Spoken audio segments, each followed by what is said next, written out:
வணக்கம் தோழர்களே, தோழிகளே. இக்கதையின் தலைப்பு மரணக்கிணறு 5ஆம் பாகம்.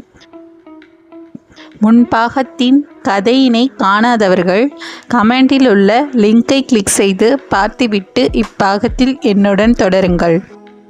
4ஆம் பாகத்தின் இறுதியில் கிணற்றின் உள்ளே சுஜிதாவும் மகேந்திரனும் சென்று பார்த்ததில் கிணற்றில் 4 பக்கத்திலும் சிறு குகை போன்ற அமைப்பு பாறைகளால் மறைக்கப்பட்டிருப்பதை கண்டு இருவரும் வியந்தனர்.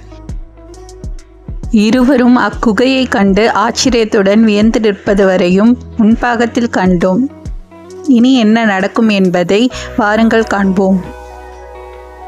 சுஜிதா மகேந்திரனிடம், இது என்ன குகை போன்று இருக்கிறது? அதுவும் கிணற்றின் 4 பக்கத்திலும் இருக்கிறது. எனக்கு மிகவும் ஆச்சரியமாக இருக்கிறது. நான் சிறு வயதிலிருந்தே இவ்வூரில் இருந்து வருகிறேன். ஆனால் இந்த கிணற்றில் இருக்கும் இந்த குகை பற்றிய ரகசியம் ஏதும் எனக்கு தெரியாது. மகேந்திரன் சுஜிதாவிடம் இந்த பாறைகளை நகர்த்தி பார்க்கலாம் என்றான். இருவரும் சேர்ந்து பாறைகளை சிறிது சிறிதாக நகர்த்தினர்.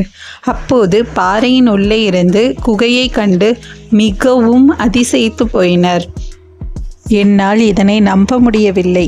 இந்த சின்ன குகையின் உள்ளே இவ்வளவு பெரிய சுரங்கம் இருக்கும் என்பதை நான் கனவிலும் நினைத்து கூட பார்த்ததில்லை என்றாள் சுஜிதா. இதனை பார்த்த மகேந்திரனும் ஒரு சில வினாடிகள் சிலையென உறைந்து போனான். பின்பு சுதாரித்து கொண்டு அவன் முன்னேறி சென்றான். சுஜிதாவும் அவன் பின்னே பயந்தபடி வந்தாள். குகையின் உள்ளே சுரங்கம் போன்ற சிறு பாதை வெகு தூரம் சென்றது. இருவரும் அதை பார்த்து வார்த்தையின்றி மௌனமாயினர். அப்போது கிணற்றின் மேலிருந்து சன்னமான பேச்சுக்குரல் கேட்டது. அப்பேச்சுக்குரல் நெருங்கி வருவதை கேட்டு இருவரும் பயந்து போயினர். பேச்சுக்குரலை கேட்ட சுஜிதா, மேலே ஊர்க்காரர்கள் யாரோ வந்திருக்கிறார்கள். அவர்கள் நம்மை கிணற்றுக்குள் பார்த்தால் பெரிய பிரச்சனையாகிவிடும். இந்த சுரங்கத்திற்குள் செல்லலாம் என்றாள். உடனே மகேந்திரனும் சுஜிதாவும் அந்த சுரங்கத்திற்குள் சென்றனர். அந்த சுரங்கம் வெகு தூரம் சென்றது. அதற்குள் நல்ல வெளிச்சமாக இருந்தது.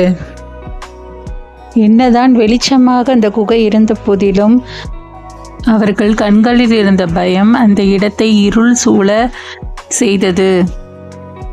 இருவரும் ஒருவரை ஒருவர் மாறி மாறி பார்த்து கொண்டனர். உள்ளே செல்ல செல்ல இருவருக்கும் நிறைய ஆச்சரியங்கள் காத்திருந்தன. அவர்களால் மிகப்பெரிய பிரமிப்பில் இருந்து விடுபட முடியவில்லை.